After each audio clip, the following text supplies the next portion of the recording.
함께하지. 하나님 말씀 보겠습니다. 하나님 말씀 마태복음 3장 10절에서 12절 말씀입니다. 마태복음 3장 10절에서 12절 말씀입니다. 제가 가지고 있는 성경 신약성경 4페이지쯤 됩니다. 마태복음 3장 10절에서 12절 말씀 읽도록 하시겠습니다. 함께 한 목소리 읽도록 하시겠습니다. 시작.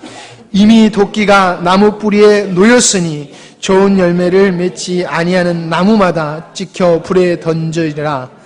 나는 너희로 회개하기 위하여 물로 세례를 베풀거니와 내 뒤에 오시는 이는 나보다 능력이 많으시니 나는 그의 신들을 들기도 감당하지 못하겠노라. 그는 성령과 불로 너희에게 세례를 베푸실 것이요 성의 키를 들고 자기의 타작마당을 정하게 하사 알곡은 모아 곡간에 들이고 쭉정이는 꺼지지 않는 불에 태우시리라. 아멘. 이 시간 추수감사절은 어느 민족이나 이렇게 감사하는 절기가 다 축제가 있지요. 대상이 이제 누구냐 하는 건지요. 어떤 사람은 조상에게 감사하고, 어떤 사람은 우상에게 감사하며, 또 어떤 사람은 스스로 그 추수의 즐거움을 나누면서 지내는 그런 축제의 모습들은 어느 민족이나 다 있습니다. 우리나라의 추수감사절은 어떻게 보면 교회를 떠나서 보면은 이 추석이 어떻게 보면 추수감사절 그런 분위기인 것 같아요. 추수를 감사하면은 그런 마음을 나누는 것이. 근데 우리 교회에서는 이 추수감사절이 사실 사람이 제정한 게 아니에요. 하나님께서 이 추수감사절을 정하셨어요. 성경에 보면 하나님께서 3대 절기를 꼭 지키라고 그랬어요. 3대 절기를. 그게 뭐냐면 유월절, 초실절, 수장절. 이게 어렵죠, 말이? 유월절이라고 하는 것은 이스라엘 백성들이 애굽에서 자유하는 출애굽할 당시에 10가지 재앙, 그 10가지 재앙 중에서 10번째 재앙이 장자를 다 죽이는 그런 재앙이었어요. 그런 10번째 재앙 속에서 피할 수 있는 길을 하나님이 먼저 말씀해 주셨거든요. 양을 잡아가지고 그 피를 문설주에 이렇게 발라라. 고기는 너희들이 먹고 피를 바르면은 죽음의 사자가 그 피를 보고 그 집에 들어가서 장자를 안 죽일 거다. 짐승이고 사람이고 하여튼 장자는 다 죽이는 재앙을 10번째 재앙이었지요. 그래서 장자가 죽지 아니하고 구원받은 이걸 기념하게 하라고 하나님이 하셨어요. 두 번째는 뭐냐 하면은 이스라엘 백성들이 출애굽을 하고 하나님이 약속한 그 아브라함에게 주신 그 가나안 땅에 들어와서 살면서 추수를 한 후에 제일 먼저 첫 이삭이지요. 제일 먼저 익은 곳, 우리가 뭐 이렇게 좀 별로 높은 지역이 없어서 그렇습니다만은 우리가 이 운봉에 가면은 고도가 우리보다 높잖아요, 여기보다. 그래서 거기는 빨리 모를 심고 빨리 추수를 해요. 높은 지역에서는 빨리 추수가 시작되지 않습니까? 그래서 먼저 익은 곳에서 그 보리를 베다가 하나님 앞에 먼저 드려라. 이게 초실이에요. 제일 먼저 익은 곡식을 하나님께 드려라. 근데 이게 뭐냐 하면은 예수님의 부활을 상징하는 거예요. 예수님이 먼저 부활하고 그 다음에 예수님께 속한 자들이 다 부활할 것에 대한 모형이 초실절이에요. 그래서 맥주감사절이지만은 맥주감사절의 속에는 예수님의 부활과 그 다음에 성도들의 부활이 담겨져 있고, 유월절은 죄로 말미암아 다 죽어야 될 인생들이 그 양을 잡아서 문설주에 바름으로 말미암아 사망을 이기되듯이 예수 그리스도의 죽음으로 말미암아 예수님의 흘린 보혈로 죽어야 할 우리가 살게 되고 구원받은 것을 그걸 기념하는 게 유월절이고 그게 주일 예배고 그런 것이지요. 그 다음에 수장절은 뭐냐 하면은 이제 모든 들에 있는 곡식을 다 거둬들이는 이 절기지요. 이게 뭐냐 하면은 모든 성도들이 하나님 앞에 구원받는, 그래서 알곡은 창고에 쭉저기는 불에 던지우듯이 하나님을 믿는 백성들은 천국에 들어가고 하나님을 믿지 않는 사람들은 다 지옥에 가게 되어지는, 이걸 상징적으로 추수감사절 속에 담아서, 그래서 현실적으로 하나님이 주신 은혜를 감사하고 기념하게 하시면서 그 속에서 하나님이 하실 영적인 것들을 또 바라보게 하시고 또 그것을 감사케 하는 것이 이 절기다, 3대 절기다라고 하는 것입니다. 이 절기를 반드시 지키게 했어요. 그래서 우리 추석 때가 되어지면은 그 힘들고 교통에 체증되는데도 고향에 와서 가족들과 보내듯이 이 3대 절기는 반드시 예루살렘에 올라가서, 집에서 하는 게 아니에요. 예루살렘에 올라가서 성전에 가서 그곳에서 하나님 앞에 절기와 감사를 드리게 했습니다. 반드시 하게 하셨어요. 반드시 하게 하신 것은 명령으로 하신 것이거든요. 반드시 하게 하신 것은 아주 중요한 것이기 때문에 필요하도록 명령으로 주신 거예요. 안 해도 되는 게 아니에요. 여러분, 저는 인생을 이렇게 살면서 사람의 수준이 어디 있는가 하는 것을 평가하는 잣대가 감사더라고요. 사람의 됨됨이를 뭐로 볼 수 있느냐 하면은 감사하는 것으로 볼 수 있어요. 이 감사가 넘치는 사람은 인격이 된 사람이에요. 고마울 줄 아는 사람은요, 일도 잘해요. 여러분, 직장에 다니면서 그 직장에 대한 고마움을 가지고 일하는 사람은요, 일을 적극적으로 해요. 나에게 일할 수 있는 이 직장이 있으니 얼마나 감사하냐 그러면서 그 직장에서 열심히 일해요. 일한 것만큼 돈 받는 것만큼 일하는 게 아니라 나를 일할 수 있도록 해준 이 직장이 너무 고마워서 열심히 일하게 돼 있어요. 공부하는 학생들이요, 아유 지겨워, 얼른 졸업했으면 좋겠습니다. 이런 애들은 공부 잘하네요. 다른 애들은 공부하고 싶어도 공부 못하는데 나는 공부할 수 있게 했으니 얼마나 고마우냐. 이런 사람은 공부를 열심히 하게 되어 있어요. 공부를 열심히. 또 나라에 대한 고마움을 갖는 사람은요, 늘 나라를 위해서 기도하고 세금도 잘 내고 모든 것을 정직하게 해요. 공무원들이 왜 자꾸 부정을 합니까?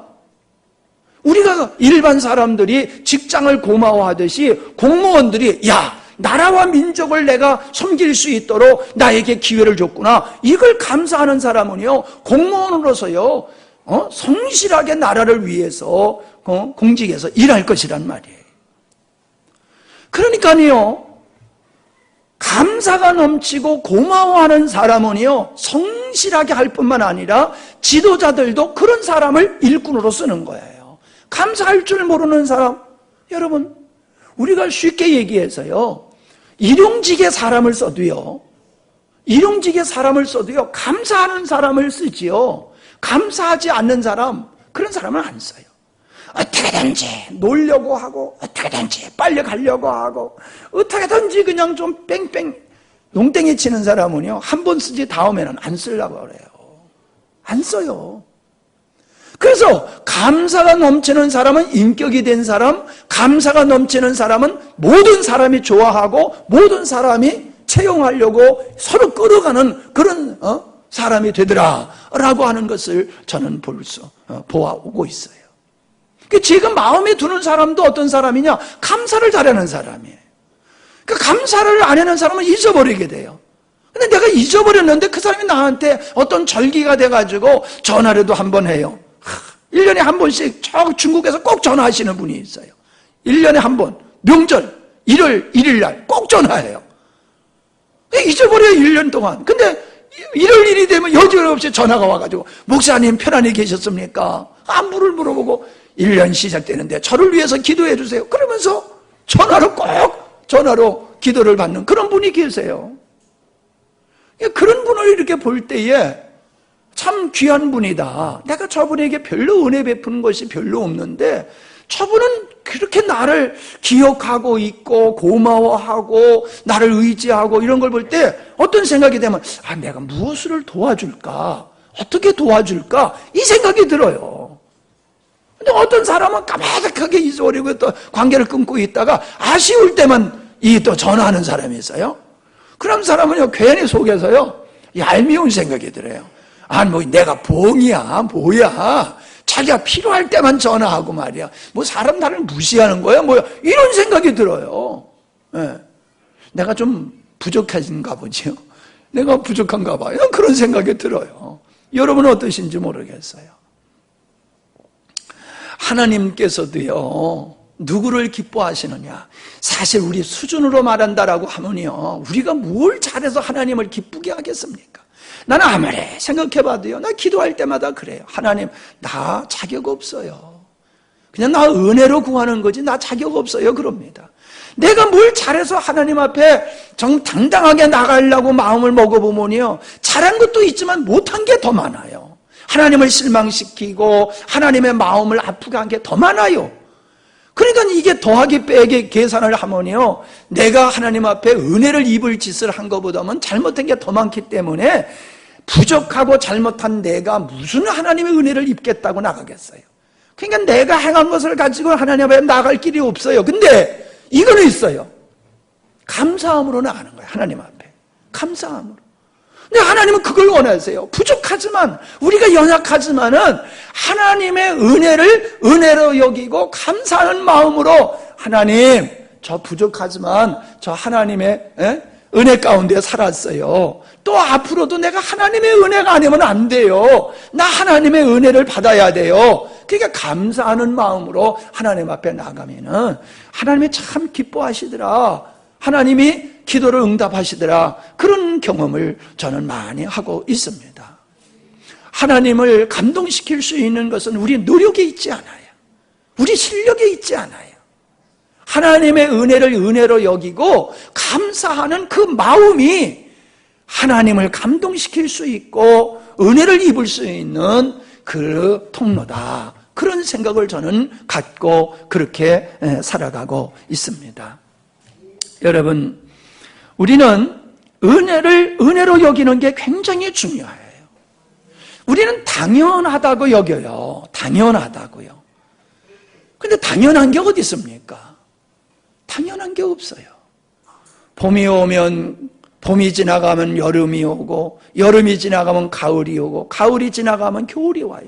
겨울이 지나가면 봄이 오지요. 당연하다고 여겨요. 우리 당연하다고 여기는 자연의 환경이 지금 당연하게 그렇게 됩니까?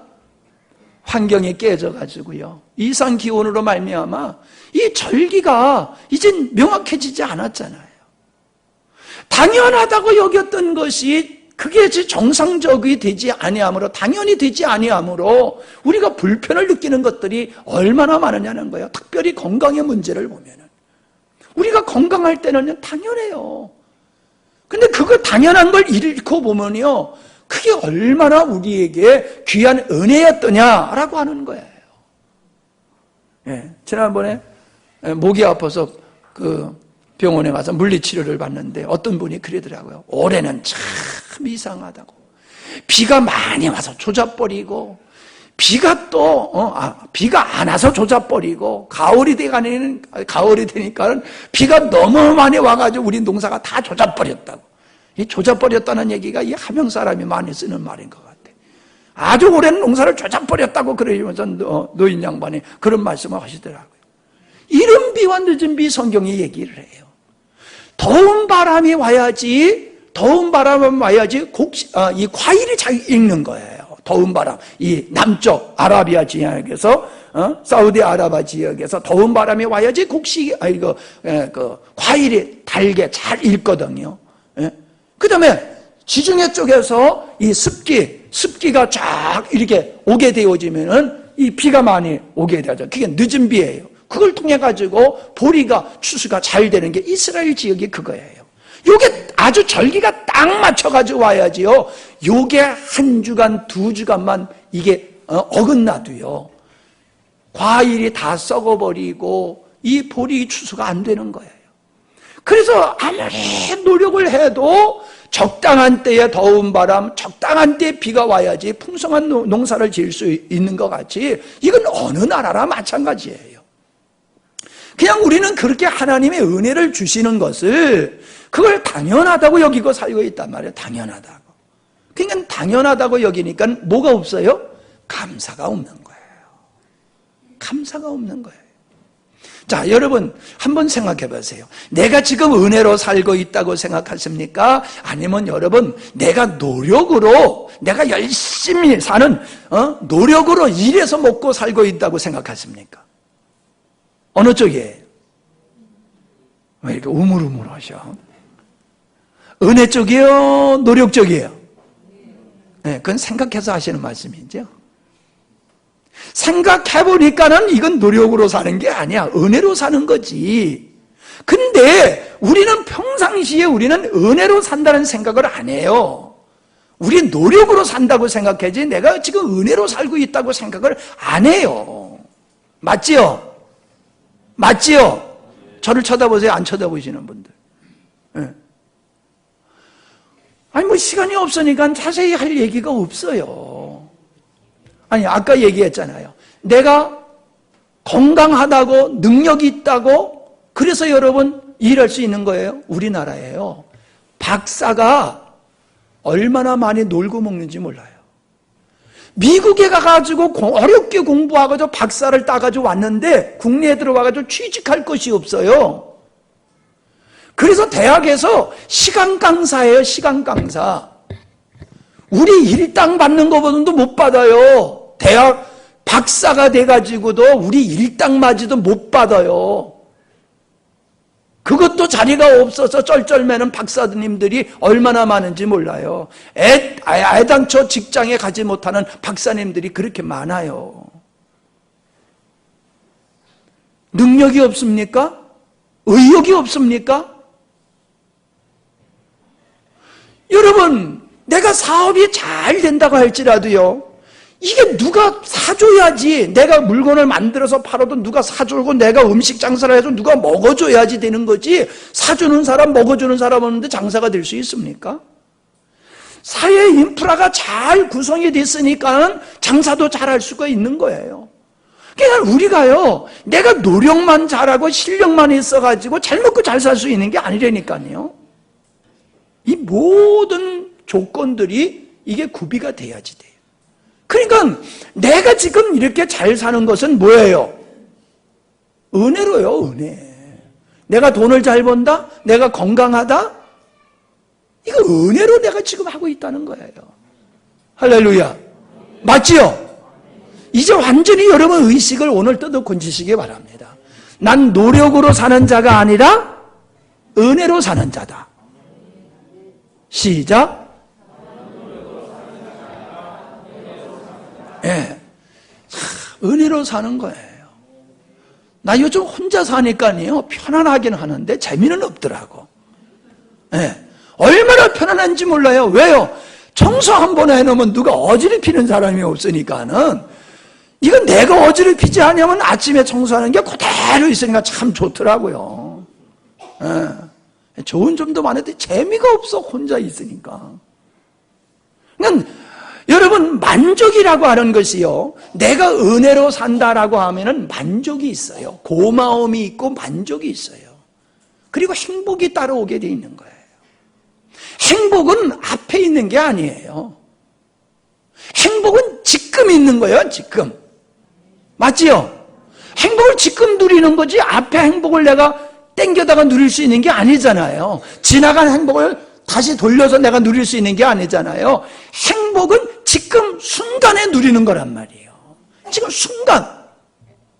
근데 내가 지금 순간 행복을 누리는 그 행복의 순간은 뭐냐? 내가 감사할 때라는 거예요. 내가 만족할 때라는 거예요. 내가 만족하고 내가 감사하면 그 순간 어때요? 내가 행복한 거예요. 근데 지금 순간 내가 만족이 없고 지금 순간 감사가 없어요. 그 사람은 행복하질 않아요. 내일은 행복하겠지? 천만의 말씀이에요. 미래에 나에게 행복이 올 거야. 천만의 말씀이에요. 사람의 욕심은 끝이 없어요. 아까도 제가 기도하면서 그런 말씀을 했습니다마는 몇 프로인지는 모르지만요. 세 끼를 걱정 안 하고 먹는 사람이 몇 프로가 안 된대요. 우리 한 70억 되죠, 인구가? 네. 한 70억의 인구가 되는데 삼시 걱정을 안 하고 먹는 사람이 아마 10%가 안 된다는 것 같아요. 그러면요 90%는 걱정하고 있다는 거예요. 뭐 프로테스는 이게 중요한 건 아니고 하여간에 숫자가 적더라고요. 여러분 그 물 없는 지역에서 사는 사람 보세요. 그 짐승들이나 먹는 물을 길어다가 그거 가지고 먹으니 샤워는 무슨 샤워를 하겠어요? 사람이 사는 게 아니잖아요. 짐승과 같이 살잖아요. 그런 사람 보면요, 그런 사람들을 보면은 우리가 정말로 목마를 때 그 좋은 물 시큰 마시지요. 우린 너무 먹어서 걱정하느라고 살 빼느라고 살찔까봐 걱정하면서 우리는 고민하고 있잖아요. 이렇게 먹는 게 너무 많아서 걱정하는 이런 민족, 이런 사람이 별로 없다는 거예요. 근데 우리는 지금 감사합니까? 삼시세끼 실컷 먹는 것 가지고 우리 감사하냐면 그렇지 않아요. 우리가 100년 전은 그만하고요. 6.25 때의 사진만 우리가 지금 봐도요. 참 우리가 살던 수준이 우습지 않더라고요. 제가 84년도에 함양에 왔는데 그때 함양시장통 찍은 사진이 함양신문에 났더라고요. 그거 보니까 내가 본 그대로야. 그거 본 그대로요. 한주 아파트에 거기 뭐가 있었어요? 그 한주 아파트 자리에. 에? 공장이 있었잖아. 제사 공장. 예. 여러분 84년도의 사진을 보니까 참 이거 아주 시골 마을도 그런 마을이 없더라고요. 근데 그때 당시에는 굉장히 함양읍이 대단한 줄 알았잖아요. 우리가요 보릿고개라고 하는 게 넘어간 지가 얼마 안 되잖아요. 우리 박정희 대통령이요, 여러분 뭐 평가를 다양하게 합니다마는 먹고 사는 문제를, 이 배불리 먹고 살 수 있는 문제를 해결해 주신 분이 그분이에요. 이게 적은 겁니까?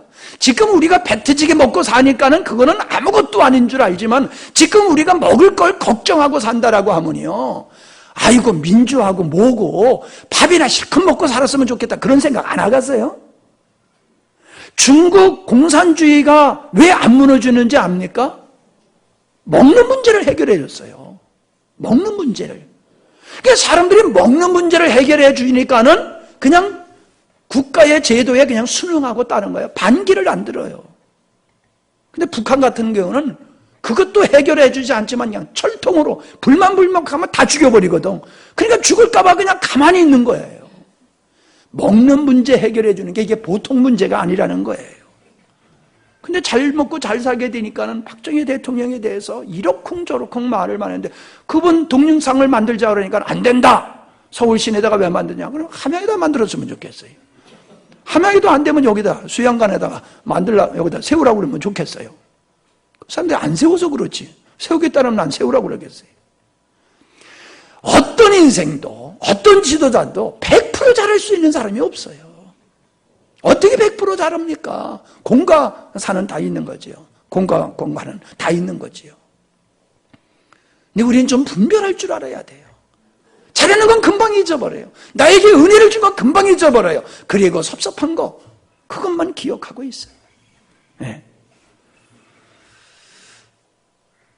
은혜를 잊지 않는 것이 하나님의 은혜를 지속적으로 우리가 누리며 사는 것이다 라고 하는 겁니다.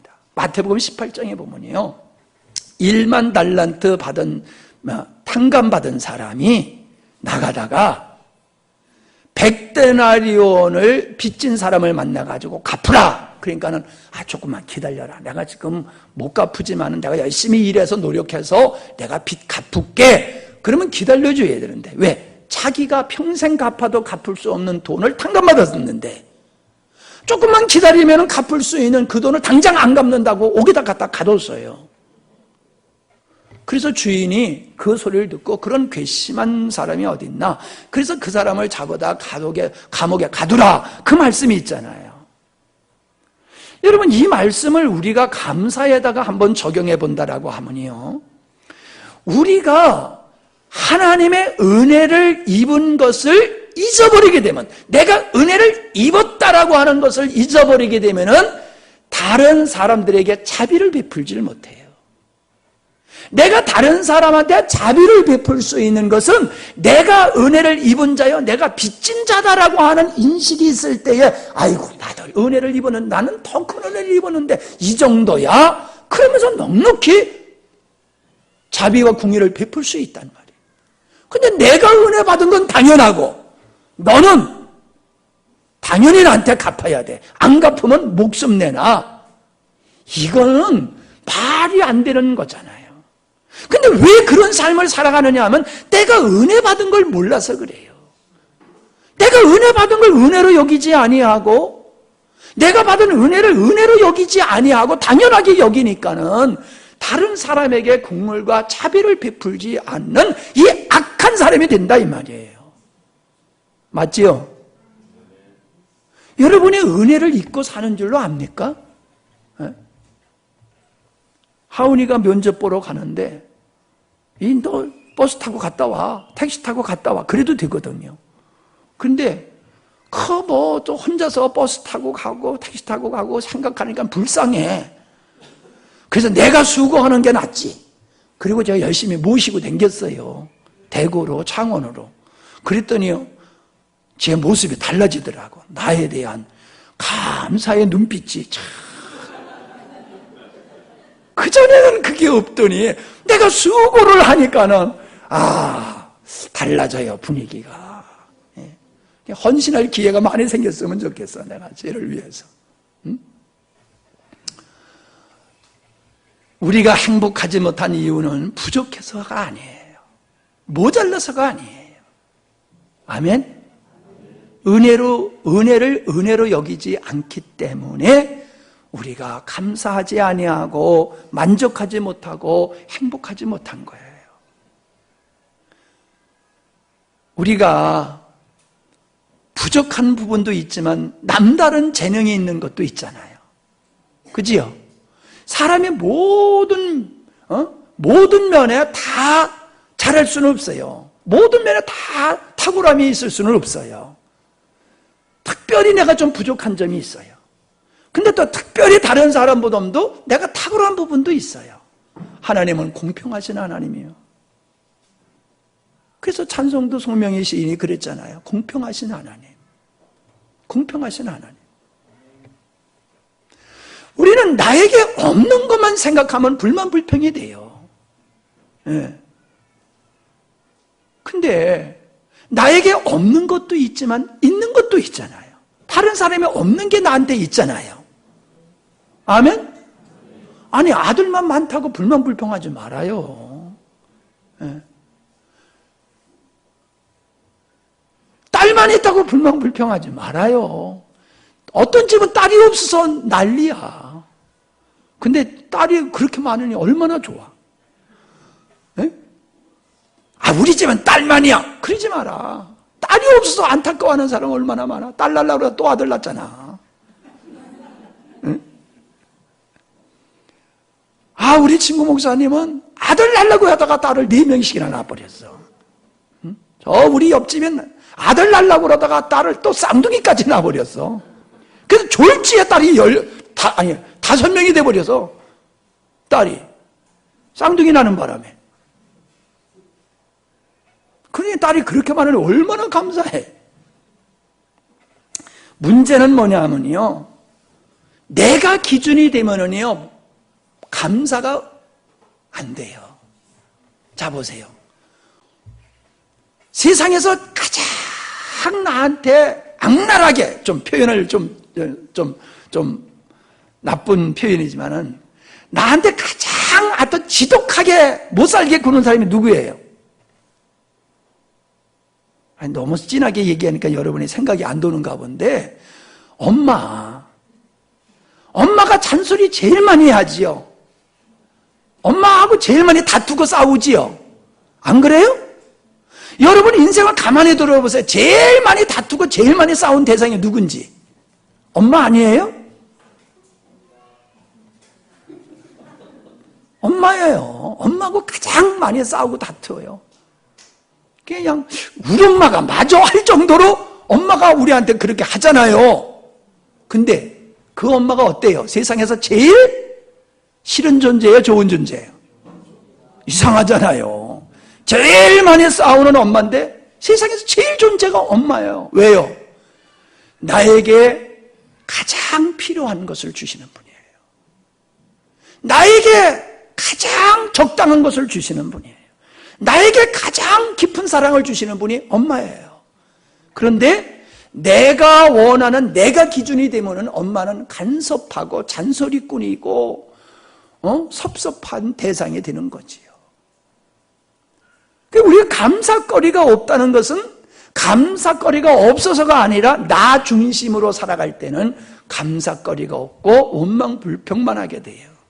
그런데 나에게 가장 필요할 때에 필요한 것으로 필요한 만큼 주시는 것이 가장 적당한 것이다 라고 생각해 보면은 그렇게 우리에게 하나님께서 때를 따라 부모님께서 환경을 통하여 하나님께서 이모저모로 우리에게 주시는 은혜가 얼마나 크냐라고 하는 것을 여러분들이 느끼실 수 있으리라고 믿습니다. 세상은요, 하나님이 우리에게 주시는 은총은요, 두 가지로 표현할 수 있어요. 일반적인 은총, 특별 은총 그랬는데, 일반적 은총이라고 하는 것은 믿는 자나 안 믿는 자나 공이 모두에게 그냥 베풀어 주시는 은혜를 일반적인 은총이라고 그래요. 소위 말해서 자연의 모든 혜택을 누리는 것, 자연의 법칙, 사람이 살아가면서 누리는 그 원리를 따라서 사람이 누리게 되어지는 것, 그게 일반적인 은총이거든요. 특별 은총은 뭐냐? 특별 은총은 하나님이 그의 영적인 눈을 열어서 하나님을 알게 하시고 예수님이 누군 줄 알게 하시고 죄사함과 구원의 길을 발견하고 깨닫고 하나님의 자녀가 된 이것이 특별 은총이에요. 그러니까는 엄밀히 따져 본다라고 하면은 사실 이 두 가지 은총은 말이 표현이 달라서 그렇지요. 일반적인 은총이나 특별 은총이나 같은 거예요. 특별 은총이 일반적인 은총 없이 특별 은총을 누릴 수가 없잖아요. 영혼이 소중하지만은 육체가 없는 영혼은 있을 수가 없잖아요. 근데 사실은 육보다는 영이 더 중요하잖아요. 그런 측면에 있어서는 특별 은총이 귀하지만은 현실적으로 바라볼 때에는 일반적인 은총이나 특별 은총이나 우리에게 다 귀하다라고 하는 겁니다. 근데 조금 각도를 달리 해보면요. 자, 여러분, 우리가 이해 오해할 수가 있어요. 자, 우리가 전기가 있어요. 전기, 밤의 전기, 또 기계를 움직일 때의 전기, 얼마나 전기가 귀합니까? 전기가 나가게 되면 얼마나 불편합니까? 냉장고에 음식이 다 썩잖아요.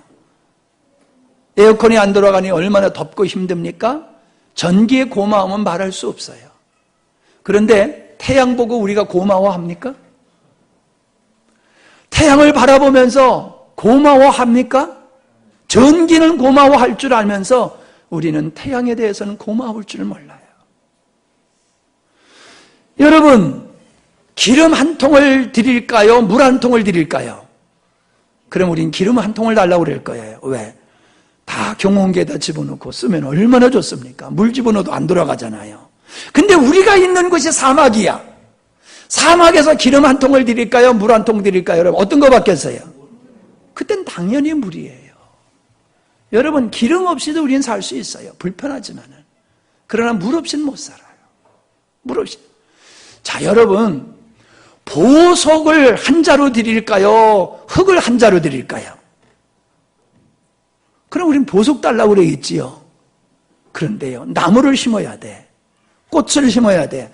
보석에다가 꽃을 심으면 살까요? 죽을까요? 죽잖아요. 흙이 중요합니까? 보석이 중요합니까? 흙이 중요한 거예요. 보석이 중요한 게 아니에요. 자, 우리가 특식을 하면요, 잘 먹었다 그래요. 그죠? 특식을 하면 잘 먹었다 그래요. 근데 밥 한 끼 먹고 잘 먹었다 그럽니까? 밥 한 끼 먹고 잘 먹었다는 소리 안 해요. 근데 고기 한 끼 먹으면 잘 먹었다 그러면서 이쑤시고 나오면서 잘 먹었다 그래요. 근데 맨날 아침, 점심, 저녁 고기만 먹여보세요. 못 먹어요. 그러니까 이스라엘 백성들이 그냥 메추라기를 계속 먹다 보니까 아이고 못 먹겠네 그리고 질려버렸잖아요. 우리가 맨날 밥을 먹으면서 잘 먹었다 안 그래요. 근데 나는 진짜 밥을 잘해. 나 사모님 난 밥 못하는 거 보면 참 희한해. 아니 지금 몇 년을 밥을 했냐고요. 늘 밥이 맛이 이상해. 근데 내가 혼자 밥을 해 먹어보니까요, 얼마나 밥이 맛있는지 푸다가 그냥 손으로 집어먹어. 풀면서 얼마나 맛있는지 주걱에 있는 걸 뚝뚝 떼가지고 먹는데 그렇게 맛있어요. 난 희한해. 밥을 왜 이렇게 못하는지 몰라. 나는 그렇게 밥을 잘 되는데. 조금 되게 할까? 질쭉하게 할까? 눈이 딱 알아봐. 막. 그럼 찔끔 더 불면은 질쭉하게 되고 조금 덜 하면 아주 꼬들꼬들하게. 그걸 못하는 거 보면 신기해.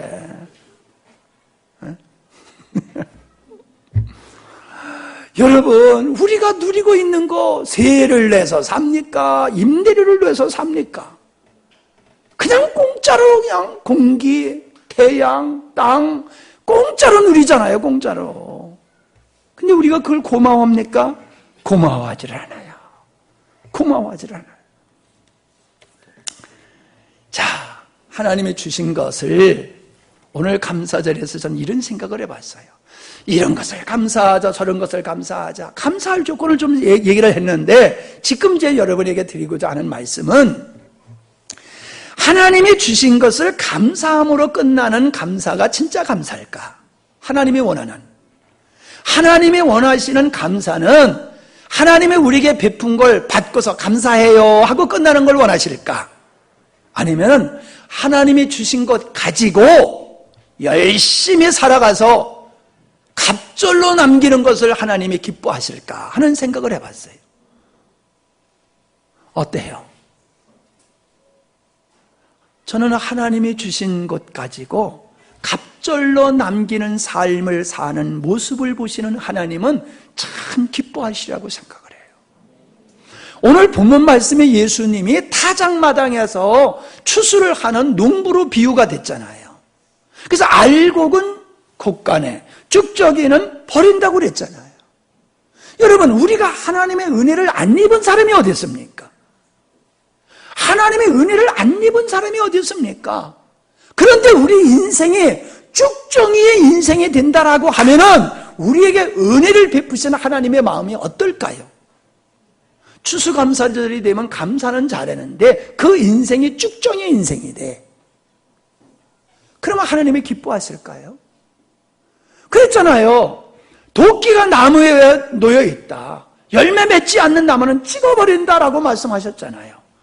그러니까 나무의 은혜, 농부가 나무에게 거름을 주고 정성을 들이는 것은 은혜잖아요. 그럼 은혜를 입은 나무는 열매를 맺어야 되잖아요. 근데 열매를 안 맺었을 때에 은혜를 베푼 그 농부의 수고를 헛되게 하는 거잖아요. 하나님은 우리에게 은혜를 주셨잖아요. 아멘. 아멘. 은혜를 주셨으면은 우리가 하나님의 은혜를 받고서 하나님이 원하시는 삶, 하나님이 기뻐하는 삶, 갑절로 남기는 삶을 살면은 하나님이 얼마나 기뻐하시겠냐는 거예요. 근데 우리는 은혜를 은혜로 여기지 못하다 보니까는 플러스 인생을 못 살아요. 30배, 60배, 100배의 남기는 삶을 우리가 못 살아요. 마태복음 18장에 보면요, 어떤 사람이 일할 곳이 없어.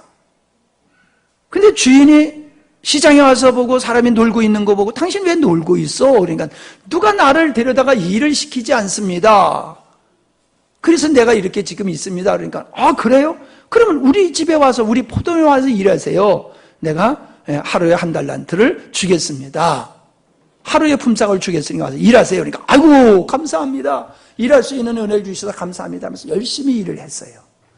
근데 이분이 주인이 시장에 갔더니 또 놀고 있는 사람이 있어. 그래서 그 사람한테 물어서 당신 왜 놀고 있어? 그러니까 누가 일을 시키지 않아서 그렇습니다. 그래요? 그럼 당신도 우리 집에 와서 일하세요. 그때가 이제 12시야.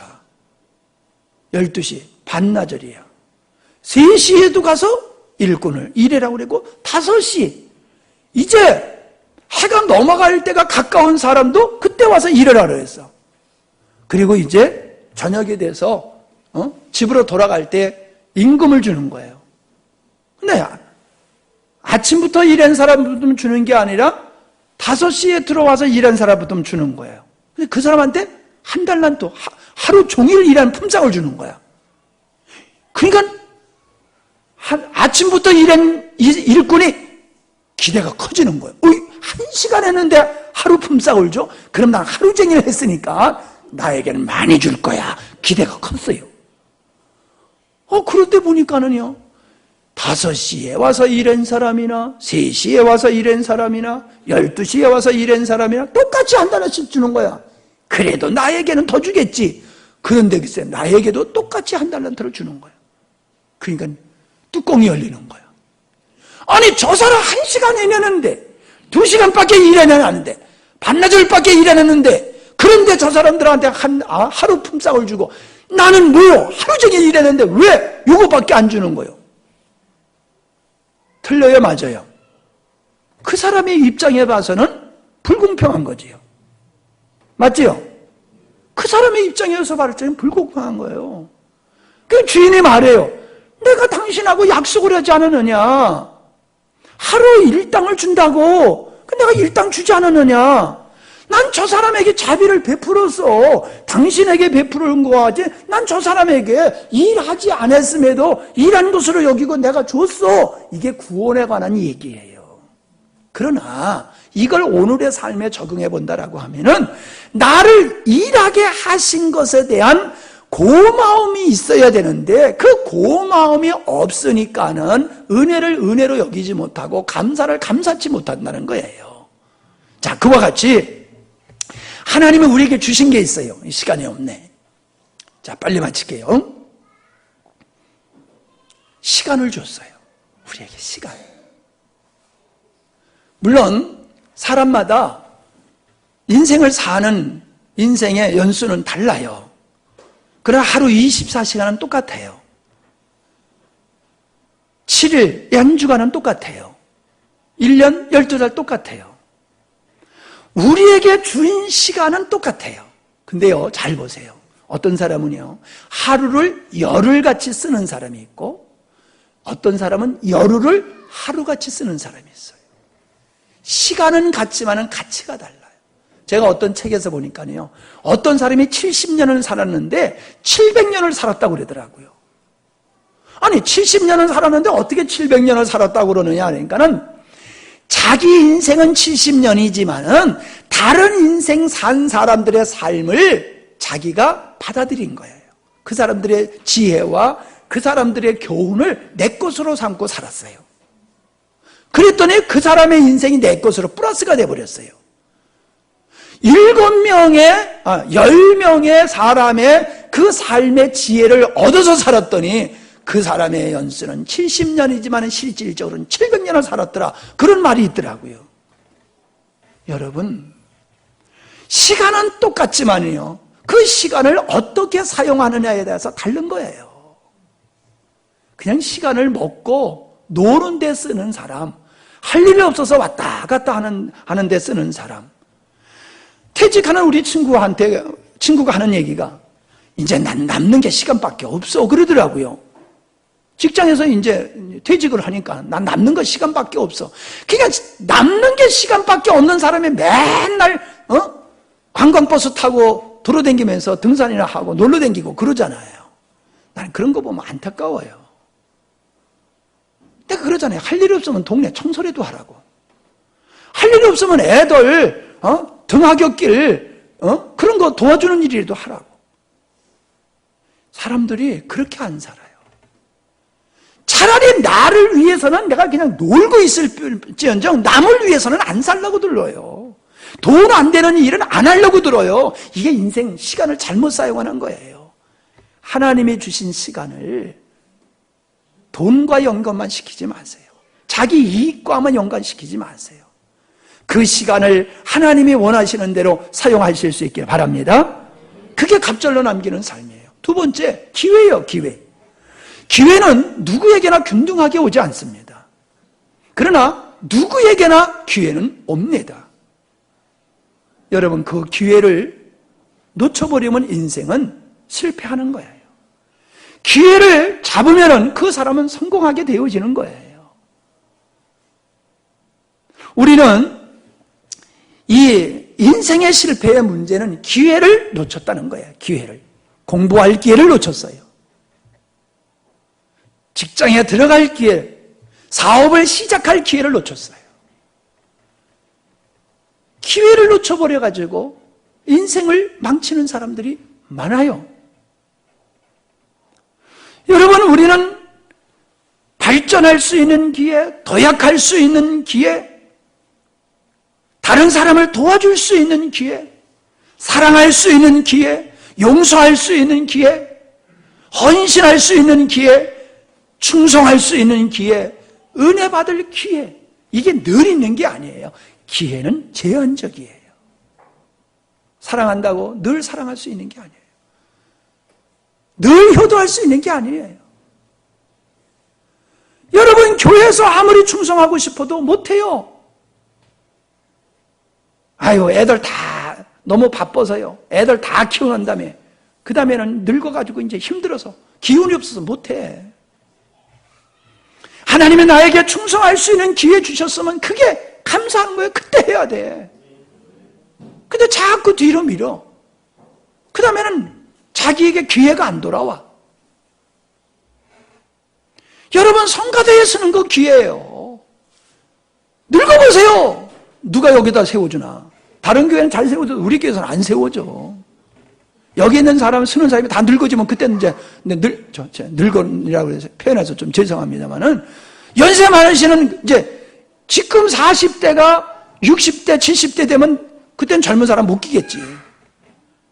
다 기회가 있는 거예요. 하산순 집사님 안 껴줘. 여기 안 껴줘. 껴달라고 그래도 안 껴줘. 기회가 지나갔어. 기회가 올 때 감사함으로 하세요. 빼지 말고. 아니, 나는 부족해요. 아니, 그럼 누군 뭐 완벽해서 합니까? 주님 사랑하는 마음으로, 감사한 마음으로 하는 거지요. 기회는 축복이다. 마지막으로 뭉뚱그려서 합니다. 건강, 재능, 물질, 지위, 우리는 사회적으로 이런 것들을 누리고 살아요. 건강할 때 열심히 일하세요. 건강할 때 열심히 다른 사람을 도와주며 사세요. 늘 건강한 게 아니에요. 늘 건강한 게 아니에요. 내가 얼마나 건강한 사람인데 근데 그렇게 건강하지 않아요. 이제는 사모님이 나보고 운동 좀 하래. 왜? 다리가 자꾸 가늘어진대요. 내가 다리가 얼마나 굵었던 사람인데 내 다리 보니까 이제는 옛날 젊었을 때 다리하고 반쪽밖에 안 되니까 여보 운동 좀 하세요. 그래. 여러분, 지금 아무리 건강해도요 세월은 못 이겨요. 건강할 때 할 일하고 살아야지. 건강하다고 그 남는 힘이 남아 돈다고 엉뚱한 짓 하지 마세요. 응? 재능, 남달리 재능이 있으면요 그 재능을 가지고 다른 사람을 돕는 일에 사세요. 다른 사람에게 무언가 더 많은 것을 나에게 하나님의 다른 사람보다 더 많은 걸 주셨다라고 하면은 나눠주세요. 여러분, 과잉하면은 병들어요. 과잉 속에서 사람이 망가지는 거예요. 그러니까 하나님은 나에게 많이 줬으면 이게 넘치도록 하지 말고 얼렁얼렁 나눠주세요. 뭐든지 나눠주면은 병들지 않아요. 문제가 생기지 않아요. 남아 돌 때 시간이 남아 돌고 돈이 남아 돌고 건강이 남아 돌고 재능이 남아 돌고 남아 도는 사람은 딴짓하게 돼 있어요. 남달래 준 것으로 다른 사람을 잘 섬기면은 가정을 섬기고 교회를 섬기고 국가를 섬기고 기업을 살리고 여러분이 열심히 사세요. 좀 표현이 그렇습니다만은 여러분 성공한 사람들의 특징이 한 가지 있어요. 따라하세요. 미쳤다. 안 따라하는 사람이 있어요. 크게 미쳤다. 그래도 안 따라하는 사람이 있어요. 옆에 사람 듣도록. 옆에 사람 귀에다 대고 미쳤다. 옆에 사람 귀에다 대고 미쳤다 하라니까. 미치면 안 되는 일이 없어요. 저기 올라가면요, 제가 트레일러를 하나 만들었어요. 예, 가서 한번 보세요. 예, 100점짜리는 아니지만 90점짜리인데 그거 만들으라고요 내가 미쳐버렸어. 며칠을 잠을 못 잤어요. 머릿속에서 막 이 생각, 잠을 자야 되겠는데 자꾸 머리가 생각을 해가지고 잠이 안 오는 거야. 만들어 놓으니까 어째나 잠이 잘 안 오는지 몰라. 이제 생각할 게 없으니까. 그러니까 이제 편안히 잠드는 거야. 생각이 있으니까는 잠이 안 와요. 그거 생각하느라고. 여러분, 학생이 공부에 미치면 실력 올라가요. 사업에 미치면 그 사업 성장해요. 신앙에도 미쳐야 돼요. 공부에도 미쳐야 돼요. 이 미친다는 말이 좀 좋은 표현은 아니지만은 이 가슴에 다가오잖아요. 그러니까 미쳐야 돼요. 운동선수가 운동 잘하는 거는요, 미쳐야 돼요. 다른 사람 잘 때 밤에 불 켜놓고 하는 이 미치도록 해야지 돼요. 그래야지 잘하는 거예요. 근데 좀 제가 여러분을 볼 때는 좀 미치는 성향이 좀 덜해. 미치지 않으려고 들어. 좀 인생을 미쳐보세요. 신앙도 미쳐야 됩니다. 아멘 안 하는 거 봐. 따라합시다. 신앙도 미쳐야 된다. 신앙도 미쳐야지 이게 보여요. 그리고 들려요. 깨달아져요. 왔다 갔다 하면요, 몰라요. 들어도 몰라요. 보아도 몰라요. 안 돼요. 미쳐야 돼요. 하나님이 주신 것 가지고요, 여러분이 미친 자와 같이 그냥 열심히 살아보세요. 그러면 하나님께서 여러분을 새롭게 하실 줄 믿습니다. 가치 있게 할 줄로 믿습니다. 그 분야의 전문가가 될 줄로 믿습니다. 우리는요, 끌려가는 사람이 되면 안 돼요. 믿음의 사람은요, 인도하는 사람이 돼야지 끌려가는 사람이 되면 안 돼요. 남이 촛불 들고 나가니까 나도 한번 나가자. 그게 아니에요. 분별이 있어야 돼요. 분별이 있어야지 돼요. 기도하시겠습니다. 참으로 우리가 감사하여야 할 이유를 생각해 보았고, 진정 감사는 하나님이 주신 은혜로 아름다운 열매를 갑절로 맺어 나가는 삶이 우리에게 은혜를 베푸신 하나님의 뜻이다라고 하는 것을 말씀드렸어요. 주신 것을 감사하는 것도 잘하는 거지만은 은혜로 주신 것을 가지고 갑절로 남기는 삶은 더 잘하는 겁니다. 여러분, 더 잘하는 감사의 삶이 되시기를 바랍니다. 존귀하신 아버지 하나님, 오늘 우리들의 삶이 얼마나, 그리고 하나님과 사람들 앞에 감사하면서 살았는지요. 특별히 하나님이 우리에게 거저 주신 은혜를 가지고 나만을 위해서 사는 인생이 아니라 갑절로 남기는 인생을 살게 하시니 이 삶을 미치도록 미친 자와 같이 전념하여 전력 투구하여 살아갈 수 있는 저희들이 되게 해 주시옵소서. 그래서 농부가 과일을 얻기 위해서 열심히 일했고 그 기대를 한 것과 같이 하나님이 우리에게 은혜를 베푸신 그 기대에 부합하고 합당하게 살아가는 우리들이 되게 하여 주시옵소서. 예수님의 이름으로 기도하옵나이다. 아멘.